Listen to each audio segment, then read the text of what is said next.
The story of frontline radio operator Yuri Ivanovich Koryakin. Yuri Ivanovich served as the head of a radio station in rifle and naval units, and later in a regimental radio station. He was awarded the Order of the Red Star and the Medal for Courage. In October 1941, I was drafted into the Army straight from the 10th grade, though I had just turned 17. It was a time of widespread chaos in Moscow, looting and panic. Clearly, they didn't want to leave even a potential soldier for the Germans.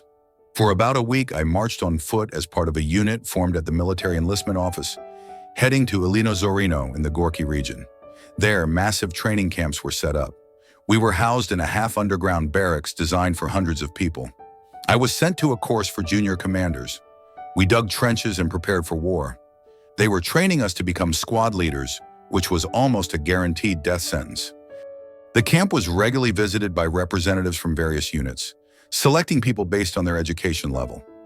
My incomplete 10 years of schooling was considered high-level preparation for those times, so I was often approached. At first, I was taken into a Guards mortar unit, but they discharged me when they learned my father had been arrested. Then it happened again with another unit. Same story.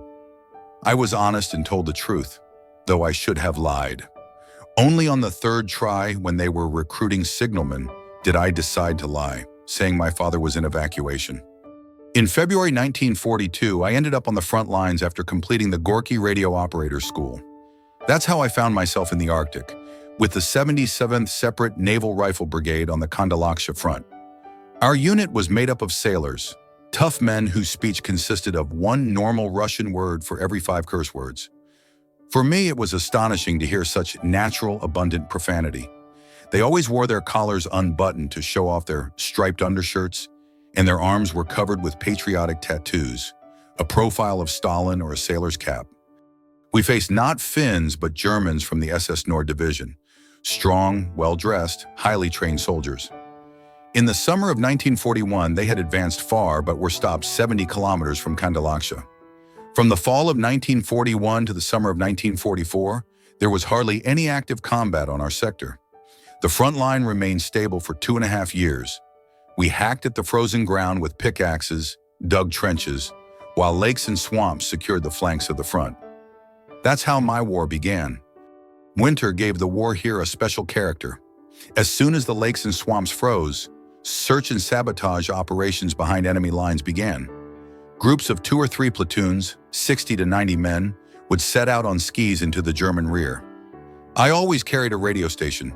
Sometimes we used reindeer to transport ammunition and the wounded. We never took dogs, they were too noisy.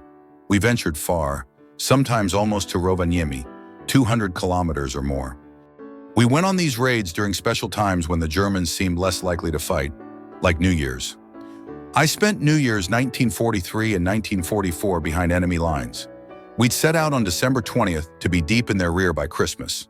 The Germans rested while we attacked their garrisons and mined their roads. Intelligence was often unreliable, and instead of a small outpost, we'd run into serious forces. These raids were grueling. Try living for 3 weeks in minus 20-degree frost. Our clothing helped. Felt boots, quilted pants, camouflage coveralls, sheepskin coats, padded jackets, tunics, and multiple layers of underwear. The food was bearable: 100 grams of bread per day, American canned meat, lard, and hardtack. The canned meat was especially tasty. A can held pork fat and a fist-sized piece of meat. We lit makeshift squeeze-and-burn stoves, small cans of stearin mixed with alcohol.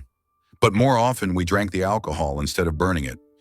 On combat missions, we carried submachine guns, grenades, and sometimes Degtyaryov machine guns. At first, we had rifles, but later they were replaced with PPS-CH submachine guns. We carried everything ourselves: weapons, backpacks, and the radio station. My American V100 was as big as a television.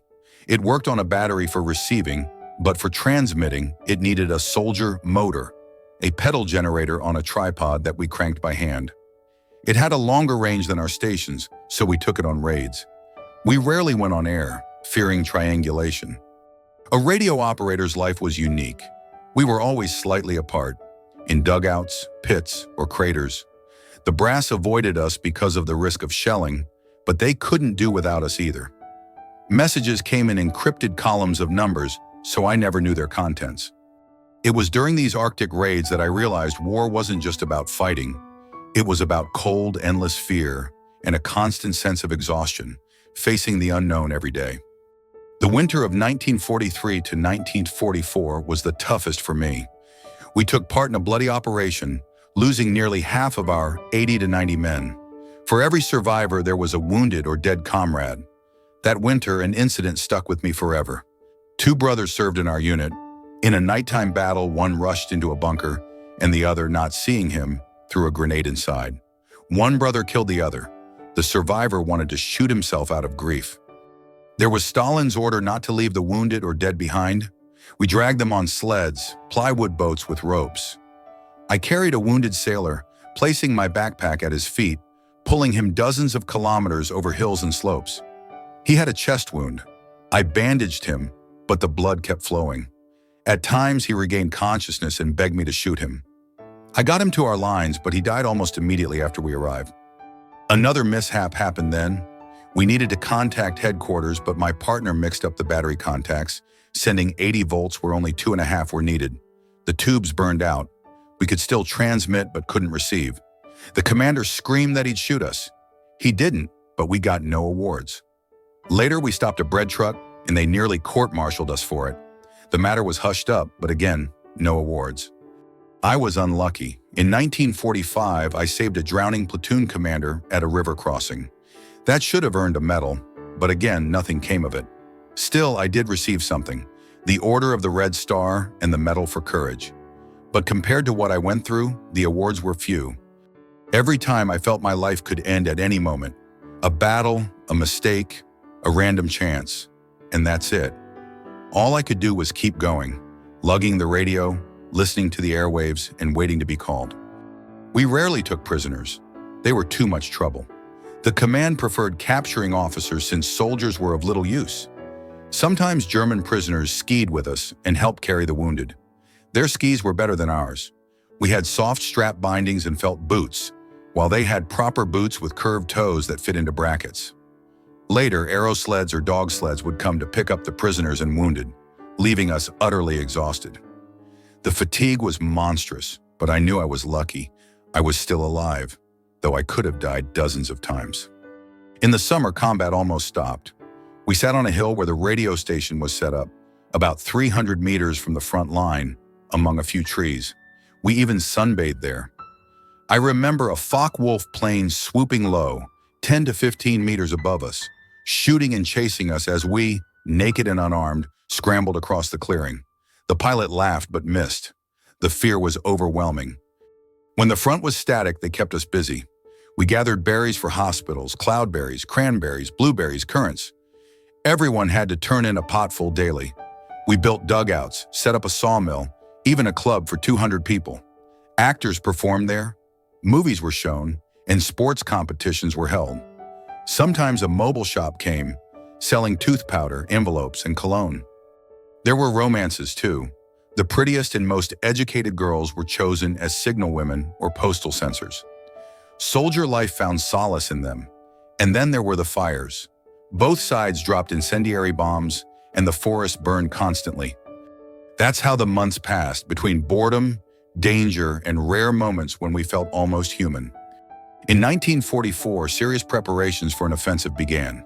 New units, mostly artillery, arrived in our sector. I saw Katyushas and Andriushas for the first time. The latter's shells, like tadpoles, could be rolled in wooden crates. The order was strict. Anything moving behind enemy lines had to be destroyed, even dogs. I remember an episode, reconnaissance spotted girls bathing in a lake, likely a brothel brought for the SS. Our side hit them with a Katyusha salvo. Back then, it was considered normal. We laughed and joked. Now I think it was barbaric, but the spirit of war crushed us all. Posters were everywhere. Have you killed a German? Or 3 bullets, 3 Fritzes. We lived in an atmosphere of hatred and revenge. Everyone had a relative killed or a family under occupation. That summer, the offensive began, and we advanced almost to Rovaniemi. We radio operators followed the infantry, 200 to 300 meters behind. There was no direct threat, but we couldn't relax. Radio communication was critical then. Wired lines broke, so everything depended on the airwaves. During this time, I was promoted to senior sergeant and head of the radio station, with 2 men under my command. In December, our regiment was sent to Vologda. There we rested, received new weapons and equipment. I traded my PPS-ish for a PPS with a folding stock. It was lighter, though it pulled to the side. We were issued alcohol rations, 750 grams every 10 days. It was traded for everything: boots, coats made of Canadian blue cloth. Army life ran on such deals. But the rest didn't last long. The second part of my war awaited. In January 1945, we were sent west. We disembarked in eastern Poland, in Ostrów Mazowiecki, and joined the First Belarusian Front under Rokossovski. But soon changes came. Rokossovski was moved to the Second Belarusian Front, and Zhukov took over the First. We ended up under Rokossovski's command. Our path led through Pomerania, a rich agricultural region of Germany. There was abundance: potatoes, grain, alcohol. We moved toward the sea, reached Koszalin, then nearly Gdynia, before turning back to Swinemunda. I was now working at a regimental radio station housed in an American Studebaker. Soldiers called it Sir. The SCR 399 was powerful, with a separate trailer for the engine and a compartment for the equipment. It came with tools and even a leather coat for the driver. Those coats were later taken by our officers. They confiscated them from the supply kits. In those months, we lived in the rhythm of constant advance. Columns stretched along German roads. Burned villages gave way to tidy estates and empty towns. Communication depended entirely on us radio operators. We slept little, constantly setting up and packing away stations, catching the airwaves. The work was harder but more vital than ever. I increasingly felt the end was near. The Germans were retreating, but every step forward was hard won. We followed the infantry, and in those days I sensed the war's fate was decided. All that remained was to endure the final, toughest trials. On the evening of May 9th, we were summoned to Kolberg and ordered to board a barge, rumored to be for a landing operation. We secured our Studebaker to the deck, and horses and cannons were lowered into the hold by crane. The night was rough. Infantry at sea is no small challenge. Everyone suffered from seasickness. One of the cables holding the truck snapped, and if the Studebaker had gone overboard, we'd have faced a tribunal. A sailor radio operator, Arkashka Kucheryavi, saved us. He crawled along the narrow edge of the deck and secured the truck with a chain. We breathed easier. In the morning, we saw the shore. They said it was Denmark, the island of Bornholm. As we approached the port, we heard gunfire, but it soon stopped. The island held 18,000 Germans, but they surrendered quickly. We disembarked and saw peaceful life for the first time. Right at the port, I noticed a cafe sign. We burst in, and there were Danes calmly eating ice cream. We pulled out German marks, but the owner refused to take them. We left empty-handed. That same day, we heard congratulations from Moscow on the radio. The war was over. Being a radio operator had its perks. We could tune into the airwaves, listen to music or news, though we could be punished for it. I was even called to a party meeting once for listening to music during a shift. We spent the summer on Bornholm. We broke the dry law, trading gasoline, wires, and batteries for cologne. On my birthday, we decided to get some fish. We traded with the Danes for a boat, used anti-personnel and anti-tank mines to fish by blasting the water. We returned with a haul, but a patrol with submachine guns met us. A Dane had reported us. We expected punishment, but the senior sergeant let us off with a reprimand. I got away with giving up a nice Finnish knife. There were funny moments too. I traded a trophy binocular for what I thought was cologne. We poured it into glasses, only to find it was hair pomade made of castor oil. We laughed for a long time, but the mood was ruined for a while. On the island, they started enforcing discipline. Orders were posted everywhere. Respect the locals, maintain order, avoid scandals. The old freedoms were gone. I knew the war was over for us, though another one, with Japan, loomed. We prepared for redeployment, but never went. For me, the war ended on Bornholm. After Victory Day, we stayed on Bornholm for 2 more months. Things changed rapidly. Strict discipline was imposed, contact with locals without permission was banned, and soldiers were reminded of the Army's honor. Punishments came for the slightest infractions. I saw a sergeant nearly shot for stealing a Dane's watch. Only Rokossovsky canceled the sentence. Order was restored swiftly and harshly. In August, we were prepared for transfer to the Far East, but we never went. That was the end of my war. I served 2 more years.